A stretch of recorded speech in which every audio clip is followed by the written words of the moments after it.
So Jerry is our guest speaker tonight, and he is a first-generation American, a U.S. Air Force veteran, and member of Veterans for Peace. He's a member of WILPF, Braver Angels, and other peace groups, and has given many presentations on Smedley Butler, as well as the healthy, peaceful, harmonious, and mysterious town of Roseto, Pennsylvania. Jerry wrote to me, he wrote, Smedley D. Butler is a once famous but largely forgotten, highly decorated Marine Corps general. In fact, I had read at one time he was the most highly decorated Marine Corps general of all time in the U.S., who authored the book War is a Racket. He spent his retirement years speaking out against the destruction and utter futility of nations warring against one another. His speeches are enthusiastic, explicit, and Butler's were enthusiastic, explicit, and uncompromising in his condemnation of war profiteering and the annihilation of human life wrought by an evil which humanity has yet to resolve. So his presentation uses Butler's speeches and biography. So we're going to hear from Jerry, and he's like becoming Smedley Butler. He's speaking as if he is. So I think this ought to be great. Okay, Jerry, I'm going to turn it over to you, or I should say, General Butler, could you please take the floor? Thank you. Very good. Thanks, Diane. I was subpoenaed to appear before a congressional committee, the highest representation of the American people, to tell what I knew of a plot to overthrow the Roosevelt White House. You heard me correctly. A cabal of well-known wealthy businessmen called upon me to displace President Roosevelt from office and replace him with a fascist dictator. I was astounded at the audacity and bluntness with which the proposal was put to me, knowing of my contempt for the big shots and my affinity for the common person. To them, everyone has their price. Well, they figured wrong because I'm not a politician, I'm a soldier. So I felt it my duty to learn all I could of this dastardly plan to overturn our republic and the will of the American people. Instead of leading this coup, I exposed it to the McCormick-Dickstein Committee. I laid it all out. From the day the conspirators arrived at my Newtown Square, Pennsylvania home in their chauffeur-driven limousine, pretending concern for veterans, to our final meeting at the Bellevue Hotel, where they revealed what they were really up to. General Butler, we've just returned, George McGuire and myself, from a tour of Europe, and we're very impressed with two strong leaders representing their nations, their respective nations of Italy and Germany. What we're looking for is an American strongman, someone, a military hero, someone revered by those under his command, to ride a white horse up Pennsylvania Avenue and forcibly remove President Roosevelt from the White House. We've selected you for this mission, General. What say ye? I don't know why you call on me for this mission. Why not General Douglas MacArthur or Charles Lindbergh? Wouldn't they be more appropriate for a fascist operation? Touché, General Butler. J.P. Morgan wanted MacArthur. He said, you're too much for the little guy. But MacArthur is persona non grata after chasing veterans from their bonus encampment in Anaconda Flats. You are far more popular than General MacArthur, whom the people and veterans didn't appreciate being chased and tear gassed in Washington, D.C. Charles Lindbergh, he flew a plane over the pond.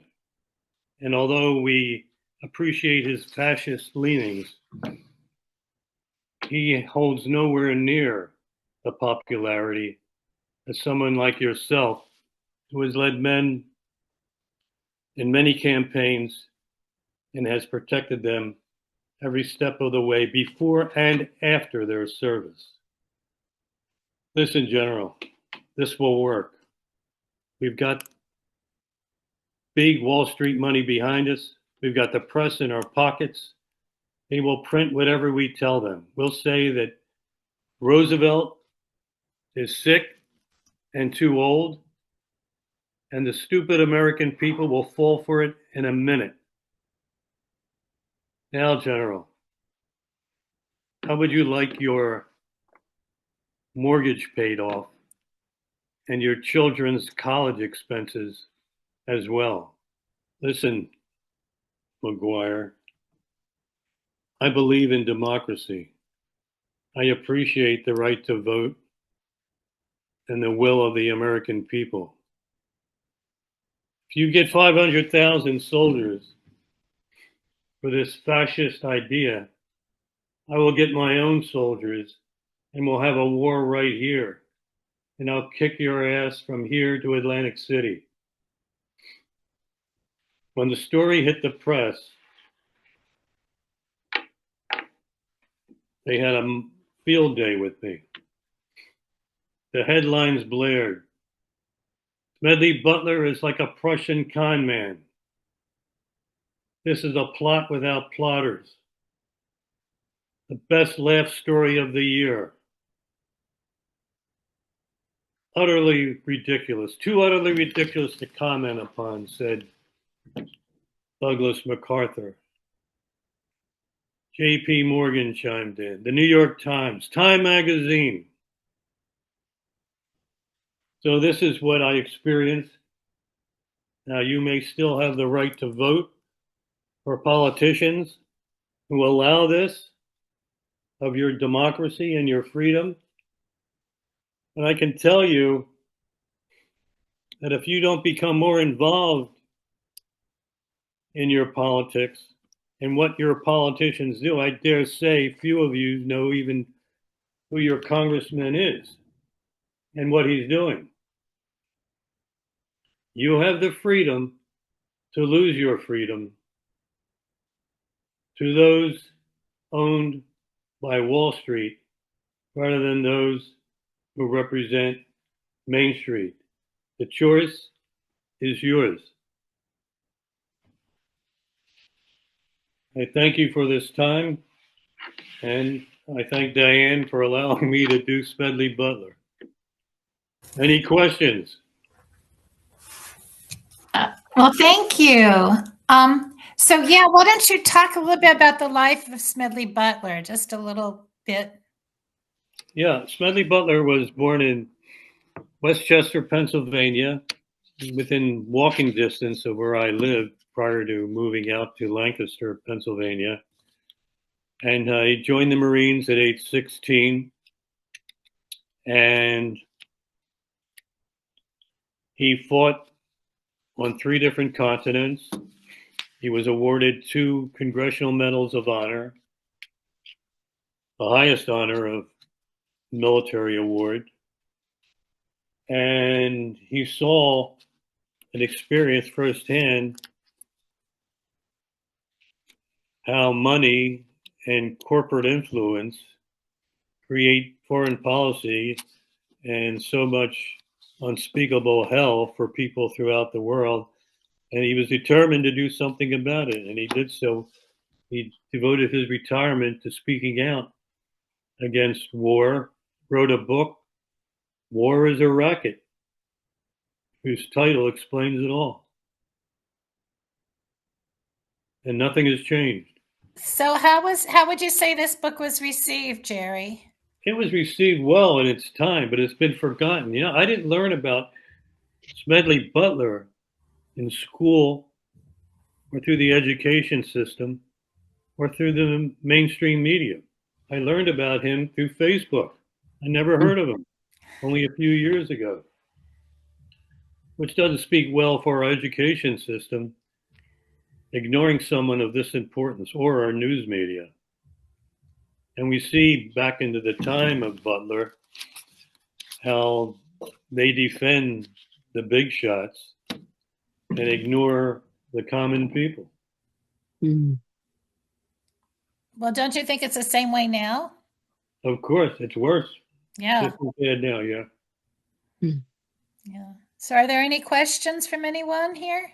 Yeah. Hey, Jerry. Were the words that you're saying, were they mostly coming from the book that he wrote, or are there other sources that you used in creating this little tableau? Mostly, I'd say 90% are from the book. I added some artistic privilege, but essentially Okay. everything I said was him speaking. He would have agreed with all. He was even more forceful. Mm. He didn't pull any punches. What is the most interesting thing that you found after doing this deep dive on this character, on this person? What was the one? Excuse me? What's the most interesting thing that you found? Obviously, what we were just talking about how the wrong the stories of the wrong people are raised up. But what else about him as a person have you? Yeah, well, this experience, he was incredulous and somewhat naive to think that his testimony would have been received and acted upon. Now, this is the most interesting element of his life. And he warned the people about it. And as we can see, all the wars that have taken place, I mean, our nation has slaughtered 20 million of the world's people in my lifetime alone. So war is still a very lucrative racket. And in my view, the people allow it. We keep voting for the same people, two thoroughly corrupted parties, thinking that our party is less evil than the other. And we continue to get the same. And I think Butler, were he alive, he'd be all the more astounded that it continued. Well, thank you for the presentation. Yes. Tina, you're in this group too in West Virginia? No, are you talking to Tina? Yeah, Tina. You're Tina? Yeah, I'm Tina. We chatted on the phone a couple months ago. I'm from Philadelphia. Yeah. Oh, you're in Philly. Okay. Yeah, I'm the one that's But Diane, you might be talking about Diane in Virginia. No, I know about Diane. I just thought you were in the same group. No, I just joined You're to in hear Philadelphia. you. Okay. So the Jane Addams branch has members throughout the whole United States because we're a virtual branch. So, and then I put this out to all the WILPF members so that they could come on if they wanted. So I think Virginia has her hand raised and then George. So Virginia, why don't you go first and then George can speak? Okay, well, thank you. Welcome. I was on a webinar, Zoom meeting, whatever, last night, and there were young activists who were speaking. And one of them said, there were two things that stuck with me. One was that they want us to feel hopeless, and that's why it's important to keep on coming out, demonstrating, etc. The other one was that Bill Fletcher was facilitating the call, the meeting, was that usually a war goes on for a while before there's anti-war sentiment. And in this war, that's not true. Which war? There's a few wars going on. Yeah, that's true. The attacks on Iran, that that there is a lot of anti-war sentiment for that. Mm-hmm. And I wonder if you think that's true, and if you think there are any implications for that. Yes, I think it is true. But so what? We keep electing the same people who allow these wars, both Democrats and Republicans, thinking that our party is somehow fair-minded and just, and neither party is. Yeah, and by the way, I've been on many, many demonstrations, and I don't think that's the answer. I think the answer is educating people. I find our nation is woefully uninformed about government, about their own rights, and about what our politicians do and allow, and our role, our obligation to determine what these people, these politicians do, our elected officials. We're responsible for them, just as they were back in Smedley Butler's time. Education is the key. I loved demonstrating. It's nice being with people with whom you agree, even if we're being cursed by, other people who are pro-war. But yeah, I think they're against the Iran war. Big deal. We're going to continue voting for the same people who elected the politicians who were sending people into both parties, who were causing these wars and maintaining them forever. I have something to say about that, but I'm in line. Okay, we'll hear from you, D. Wright, after George. George, go ahead. Okay. Thanks so much, Jerry. I really enjoyed that. You're welcome. I've been reading a well-researched history of it covers about 30 years time and several administrations, starting with Eisenhower when Dulles was director of the CIA, either him or his brother. Mm-hmm. And they were talking about trying to suppress, I can't remember the elected leader, but trying to do harm overseas. And then they talked about Jack Kennedy, and, putting a muzzle on him. Then it was MLK and Malcolm's X. And finally, I believe they were talking about assassination of Malcolm X and MLK. It was really disturbing, but it also follows the thing of, there's no real dependable political party.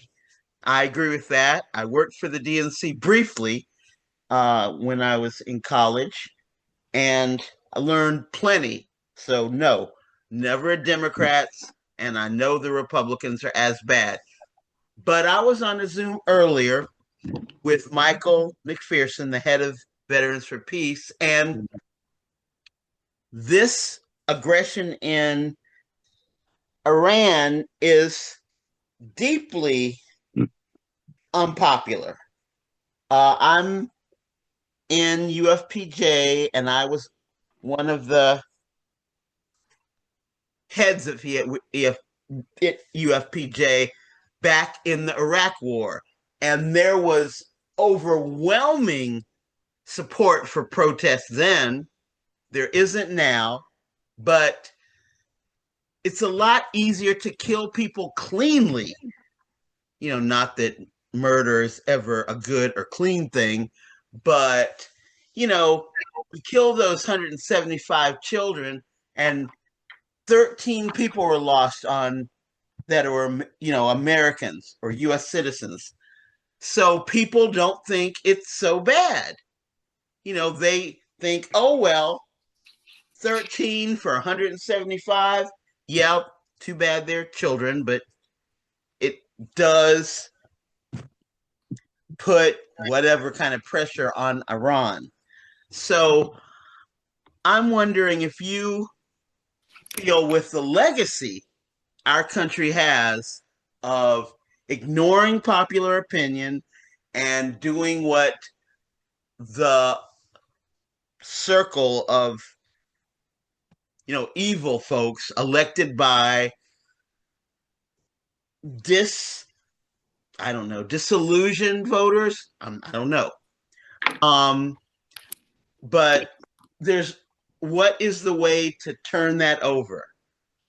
The Zoom today was all about how to turn it over. And Michael Eisinger and Pat Alviso, I think that's her last name, for Military Families Speak Out, said that they, on next Saturday, on King's Day, they're going to do, it's been done before. I don't know who she referred, but I do remember it was done in the past. They're going to put out 175 pairs of shoes and 13 markers to try to help people realize the true costs of war. What do you think? Yeah, the big problem with people, as I said earlier, education. People are not educated to the true cost of war. How many people realize how much we're spending here? The news doesn't cover that, the cost of war. They don't show up close the cost of war to these. I mean, did they show images on the news of those 160 children who were just slaughtered? Do they tell you what this is costing us? Do they tell you about the inflation that war generates, how it robs us of the value of our hard-earned money? They don't do that. And we need to be educated, and it's not going to happen through the media. It's not going to happen through our schools. I did not learn of Butler from our schools or the media. They're not going to cover this stuff. It's got to be done at a grassroots level. And there are, by the way, and when we have, here's why I hold citizenry responsible. Because when we had the chance to vote for someone with integrity and courage, like Ralph Nader and Jill Stein, we didn't do it. We need to look in the mirror and start realizing our responsibility as individual citizens. I mean, demonstrating and rallying, that's fine, but that's not going to work. I did that for many years, and I don't see that changing things. The slaughter is going to continue, and it's obviously getting worse, whether it's a Democrat or a Republican. Did I miss anything you asked? George?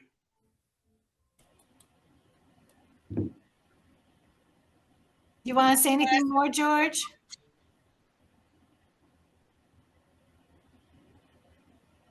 No, I don't. Thank you so much, Jerry. You're welcome. Yes, education. I hope we can all find creative ways to educate scores of people. I know at our No Kings, there are going to be 15,000 people. And I'm a chair of the North Carolina Poor People's Campaign. I don't know what to say to 15,000 people.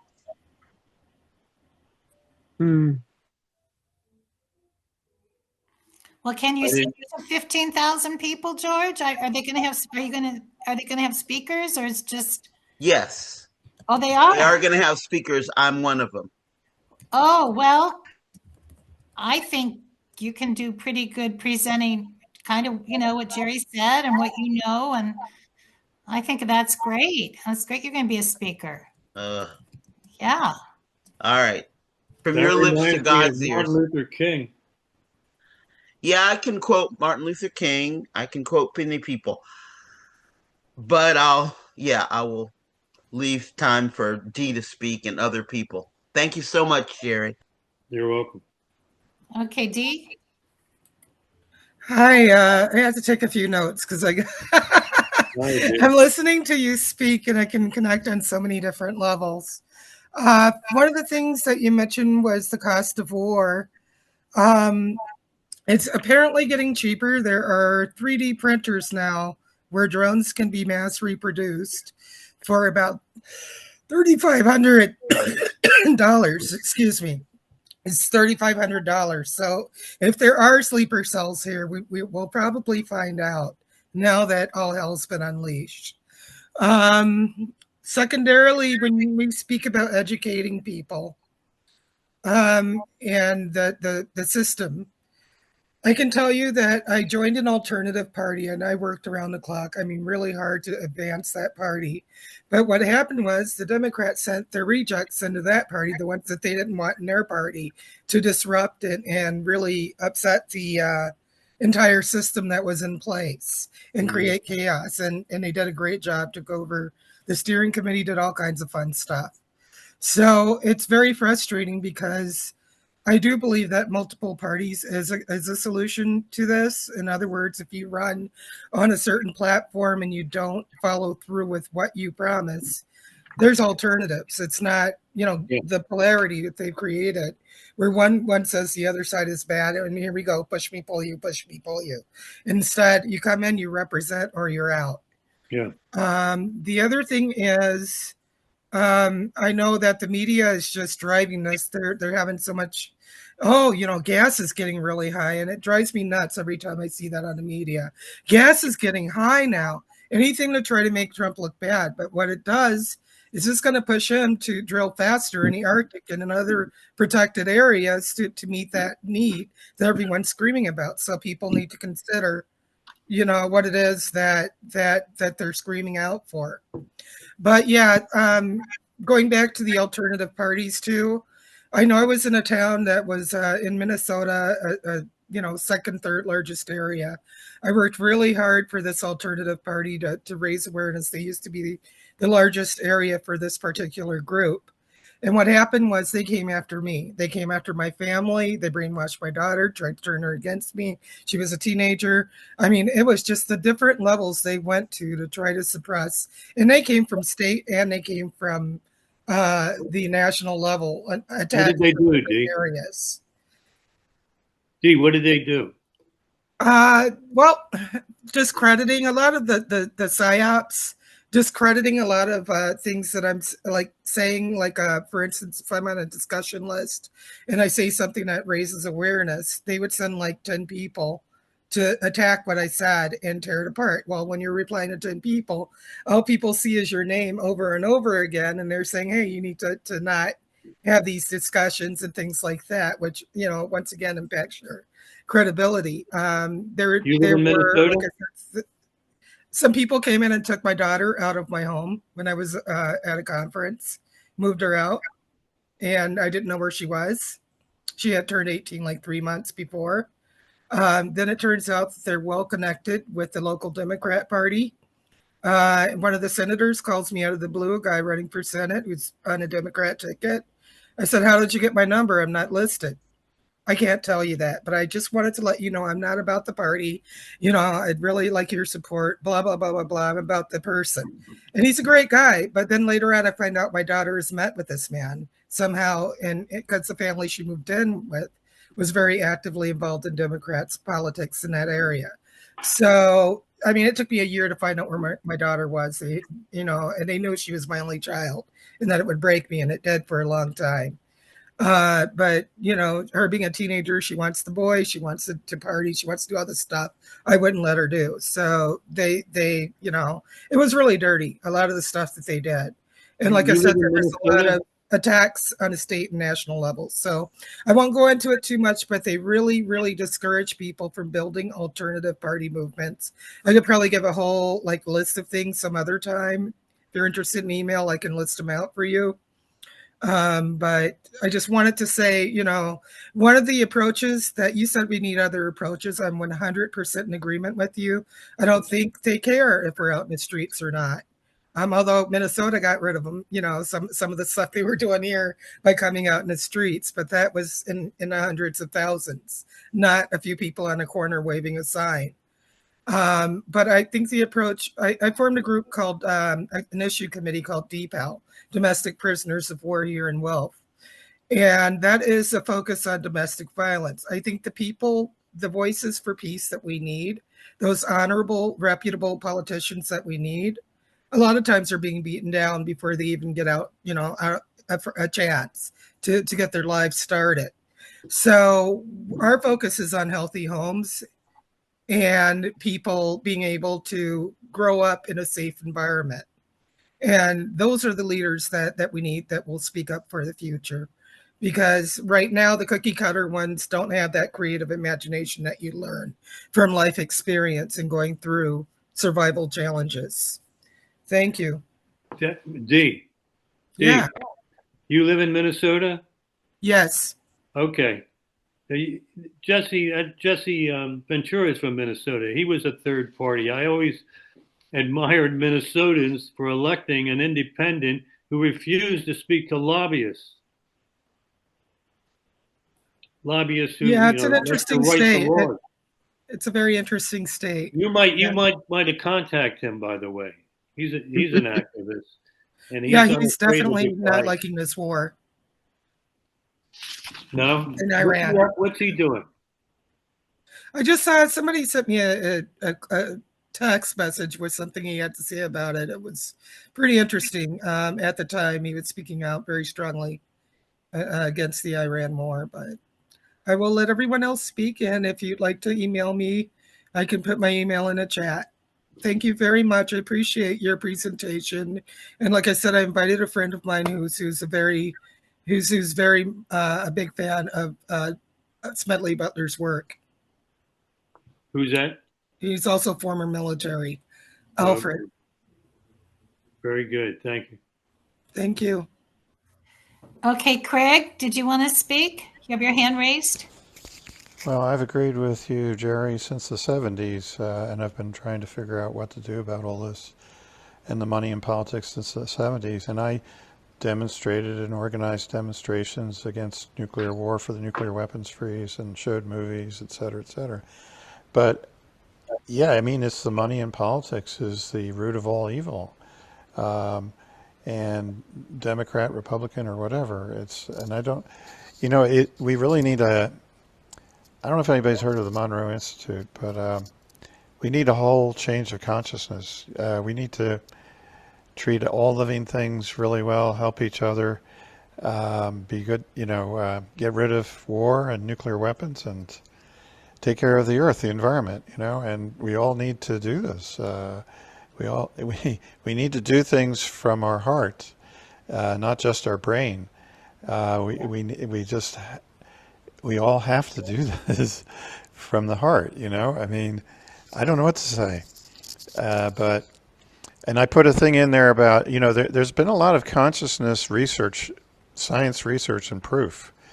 They've proven that positivity is much more powerful than negativity as far as consciousness. They've proven that some Israelis are reincarnated as Palestinians, and some Palestinians are reincarnated as Israelis. And I put that in the chat, a link to that. But I mean, people need to know this. I mean, this is not the first life we've had. It's all a lot of shit's classified and covered up, and I don't know what to say. There's a lot going on that's unseen. Let's put it that way. That's why we need to educate the uninformed. Yeah. But have you ever heard the town Roseto, Pennsylvania? No, tell me about it. I grew up in Philadelphia, and I near those places you mentioned. There was other stuff going on in Philadelphia, at Rittenhouse Square, etc. Anyway, but go ahead. No. Well, Roseto, Pennsylvania, briefly, it was a town that was studied by a team of researchers because they had inexplicably the lowest incidence of cardiovascular mortality than anywhere else in the nation. It was like 50% half the Yeah. heart attack mortality as anyone else, among other things. Also, peptic ulcer and dementia, etc. They studied them, and these people defied all the rules back then of good health. They had hazardous jobs. They had a high-fat diet, some lard. They didn't exercise. And the conclusion was these people had a community that didn't exist anywhere else. They helped each other. There was no homelessness, no drug addiction, no suicide. And this is another secret that is we Yeah, don't know about because it's not, we're not educated about something this vitally important to our health and life.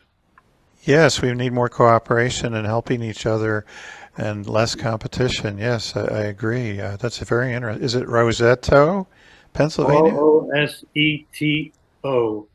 Yeah, I see it. Pennsylvania. I see it. You can Google it. You'll get I something immediately. Googled it. Thanks. Thanks. It's very interesting. Yeah, we literally need a worldwide change in consciousness. I mean, we all love our families, right? Love is the most important thing. Nothing else matters. You know, there's no need to be worrying about anything. That's what this town had. They loved each other. They spoke to each other. They communicated, and we've stopped doing that. It's hard to get people to come together anymore. There's hardly any community, and it's like every man for himself. Yeah, yeah. In Denmark, I mean, they have no homeless people. People who are homeless are given a place to live. They're given food. They're given job training. They're given an opportunity to work, et cetera, et cetera. You know, I mean, it's a whole different mindset. Yes, loneliness, by the way, is an epidemic. Yes, I know.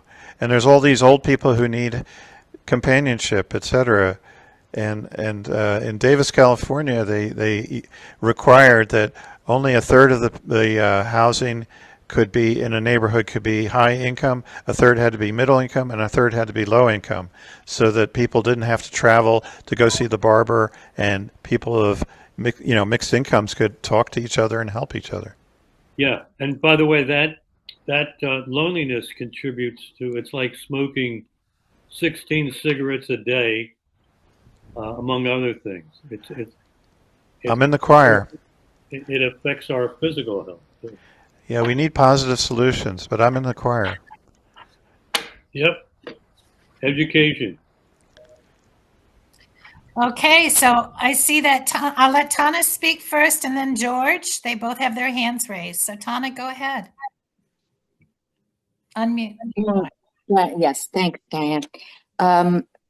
I'm in North Carolina in the Triangle, and we are in fact seeing a great, efflorescence of community groups that are doing exactly what you're describing, getting together to educate ourselves. We have book groups starting.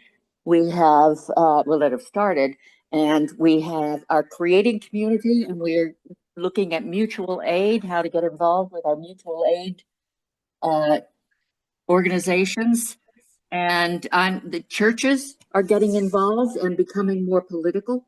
I'm seeing a real resurgence of community and people knowing who our minister talks about how important love is now. And if we let ourselves become, angry and raging, we're not going to help change things in the way we need to. We need to be working on creating constructive, positive changes by helping those around us. And I live in a very diverse, mixed community that we have a lot of immigrants here. And so it works in nicely with our getting to know each other on Ice Watch. And we are learning to get involved in our local councils, town councils. We had our council members, all the ones who were running locally here, except for one, signed a pledge to protect the community, including immigrants, all residents, from ICE, and before the election. And That's great. Where do you live? I want to move there. Where do you live, please? Chapel Hill, North Carolina. Chapel Hill. Okay. Yeah. What It's a are the university. groups? What are your Be groups called? chappy. Well, WILPF is a big one. It's very active here now, and well, it's been for a lot of years, but it's changing now. And Siembre, and Indivisible, and Veterans for Peace, and well, let's see who else. Code Pink. Code Pink, yes, thank you. And there are a number of new groups. I know one has started through my church that is reaching out to help women coming out of prisons, to help them find housing and jobs and whatever supports they need to reintegrate into society. That's fantastic. That's wonderful. Wonderful. That we need more of that. And we also all turn out for the No Kings, and everybody goes, and every week there is a vigil. Twice a week there are now vigils and people out with signs. Against the war? Yep. Oh yes, against a lot I of mean, the war is plural. war. No genocide. We have. Okay, that sounds great. Yeah, I'm more hopeful than I was a year or two ago, because what I've seen happening here. Oh, I just wanted to say too, General Butler's granddaughter is a friend of mine, Mariah Darlington. She was a WILPF member, in fact, and a longtime activist in this country and in Mexico, until she got thrown out of the country for being a runner for some resistance groups. Anyway, so she is a wonderful person, and she speaks so highly of her grandfather, and that's how I got to hear about it. Who is that? What's her name? Mariah Darlington. Oh, she's a granddaughter? Yes. Oh, I didn't know about her. Great. Yes, that's I'd like to speak to her. I'll see if I can get contact information. I don't know if mine's still good for her. I haven't seen her in some years, since the pandemic. Okay, George. Okay, I want to tell y'all a couple of things that are about how bad things are, and then one hopeful thing. I'm one of the co-founders of Move to Amend, and Craig, you may know that Move to Amend started the speech is not something that can be used. Money is not speech. Yes. And corporations are not people. And I was looking this morning for a talk that I gave in front of Congress back in the early 2000s, when I said, we need an intervention, y'all. And that's because elections, and this is really true, elections have gotten so bought off. Congress people, senators, they're bought and paid for, as far as I know. And they're, of course, owe to the people who elected them, who paid for them. Mm-hmm. And I said, we need an intervention because politicians are addicted to campaign money. Mm-hmm.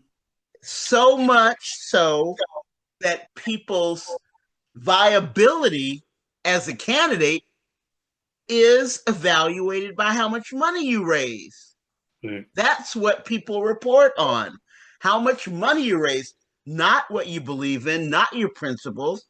Okay, I'm going to stop preaching. So I won't take up too much time. Can I follow up on that? Certainly. That's true. Money controls politicians. But if we were educated, it wouldn't control us. I would dare. I mean, I don't vote. That money has no effect on me whatsoever. That money can't bribe me. That money can't sway me in any way. They can throw all the 10-second sound bites they want. If we're educated, we're not going to allow money in politics decide who we vote for. And that's essentially where it goes. Amen. We have to go there. But I live in North Carolina too, not in the Triangle, which is progressively liberal, wildly progressive. And I went to school at Chapel Hill. Happy Chappie, that's my school. But I live in Shelby, North Carolina. And Tana, you know that Shelby, Gastonia, Lincoln, serious Republican folks here. My sister and her daughter went to get food yesterday at Taco Bell, one of the cheapest places you can get something to eat.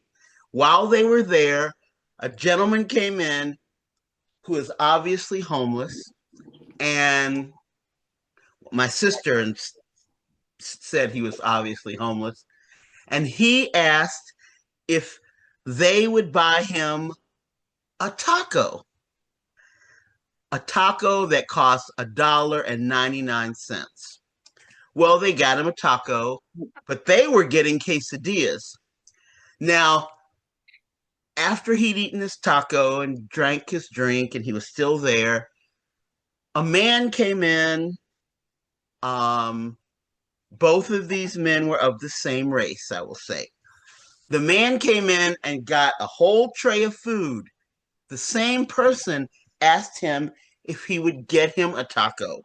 And he, without hesitancy, said no and walked away and sat down and ate his food. My sister and her daughter gave their quesadillas to the man and walked out. They were going home. Of course, my sister is very, what is it? I don't know.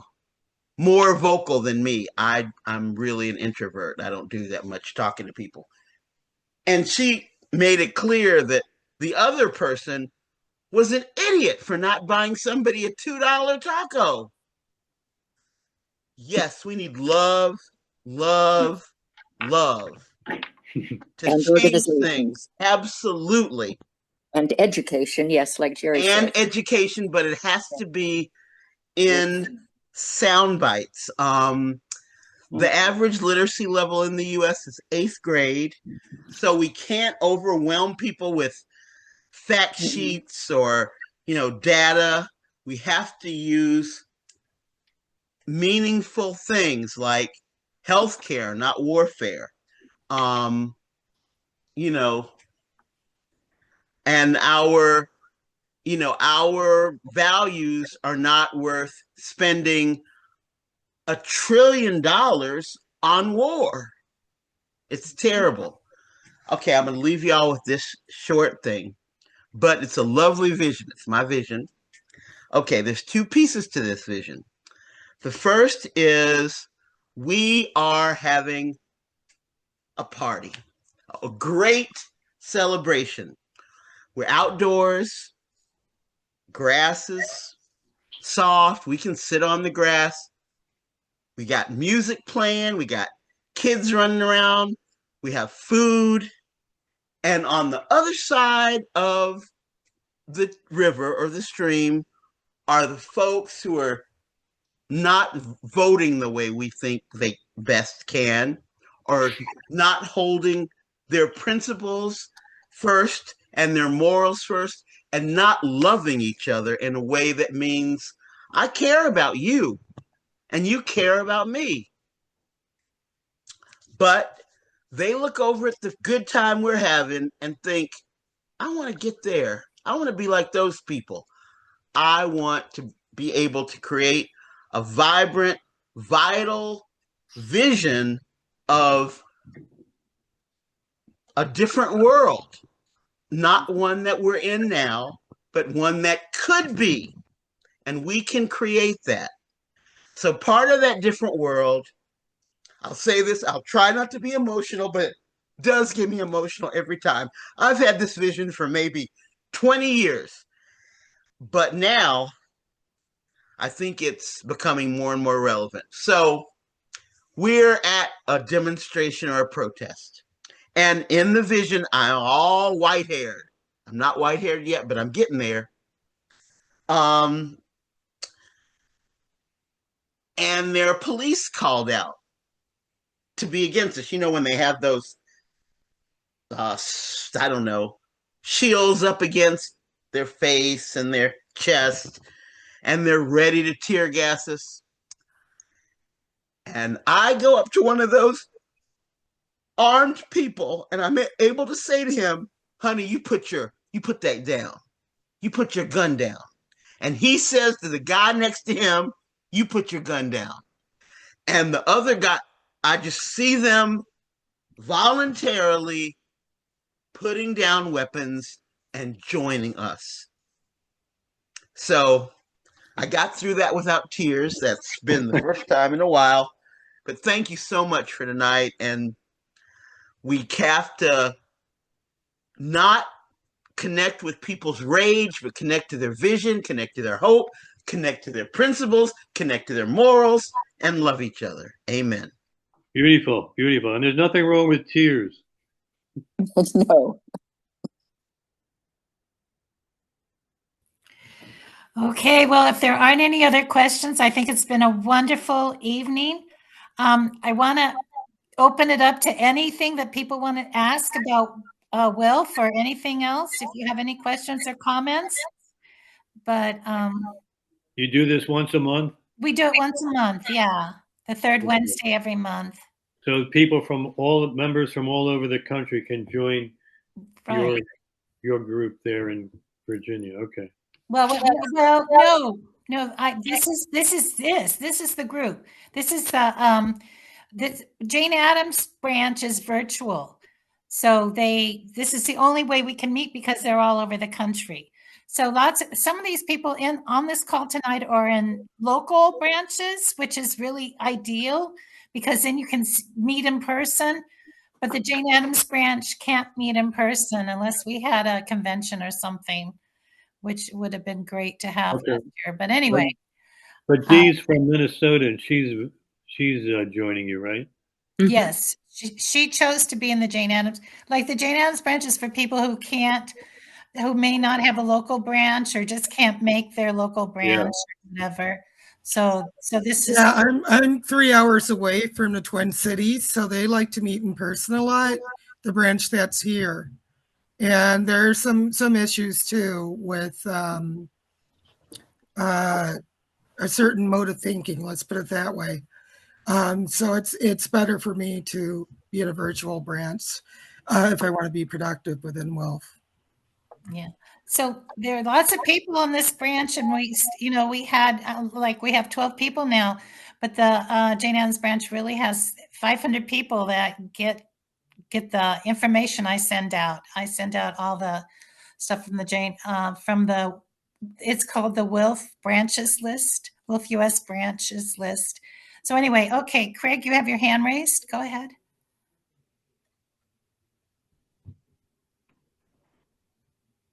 Oh, did you take it down? I didn't unmute myself. I don't want to take too much time, and what I want to talk about is a little bit different, but I think there are unseen forces trying to help us that agree with us, this group. And there's, as I said, I tried to help for 3 years with the nuclear weapons freeze, but I had no idea that there have been UFOs over and turned off all our nuclear weapon missiles in America and turned them all off in Russia and turned one on in Russia that the Russians couldn't turn off. And then it was 5 minutes before it was going to launch and the UFO turned it off and left. So I had no idea all this was going on, and I've been researching. I joined a science group researching it, but it's all they don't want it to happen. That seems to be the message. They don't want this to happen. Any kind of nuclear war. It's all factual, it's highly covered up and highly classified. That's basically what I'm Is saying. it, are all our nuclear weapons still deactivated? No, but they did all this in the 60s, and they also did it in the 80s, and they've also done it recently. And those New Jersey drones are not drones. They come out of the ocean and they go into the ocean, and we don't have drones that come in and out of the ocean, to my knowledge. So there's a lot going on that's in fact, if you just go on YouTube and type in Jake Barber, the name Jake, Barber, he's a special forces guy with a helicopter, highly credible. And I actually met him, and he shows him recovering a UFO. And they testified on TV in front of Congress that we've recovered UFOs since the 1930s. We've been reverse engineering them. Other countries have been reverse engineering them. And that the pilots were dead and alive, and they were not from Earth. So, and then in Varginha, Brazil, there was a UFO that crashed, and the Americans went in and recovered it. And there was a living entity, and they took him into this neurosurgeon, and the neurosurgeon just testified in Washington, D.C. He said the entity was telepathic, and it was like an angel. It had control over the whole room, but it was really loving, like an angel. You thought it was like an angel or something. I'm just scratching the surface, but I'm just trying to be helpful. You ever see The Day the Earth Stood Still? Yes, I saw that. Yeah. Great movie. Yes, it is. Yes. Saw that when I was a little kid. Well, I just wanted to say, you mentioned Ralph Nader. He has Yay, a Ralph Nader. podcast. I know, he's so great. I think he's 92. He has a podcast every Saturday that comes out Saturday, 2:00, I think. But anyway, he's doing what he can to educate, but he keeps talking about how we don't get the press, how he can't talk to the Congress people now, how it's just how things have changed for the worse. And anyway, he keeps trying and trying, and and he mentions Veterans for Peace, how they just don't get the media for things, and so. But he's been such a good advocate for bettering the world. Yes. But it's the politicians and the money in politics. You can't even get listened to. The average politician spends 360 days a year raising money. Nader's, you'd think everyone would listen to Nader just based on his having saved 4 million Americans from an automobile death. Oh, yeah. Well, and he also said that we should reinforce airline cockpit doors before 9/11 happened, but they never did it. Well, anyway, if no one has any other questions or comments, I think we can adjourn. Oh, Virginia, do you have something that you wanted to say? Or you're saying, waving goodbye? Okay. I like short meetings, and we are at 1 hour, so that's great. Okay, I'm going to play the song I was playing as we met. Continue that. So Kathy Beckwith is leading a book club, and we've been reading a book, and this was through World Beyond War, and she was the one that composed this song. So I'll play some more of that if I can find it. But anyway, so thank you all for coming. It's been great.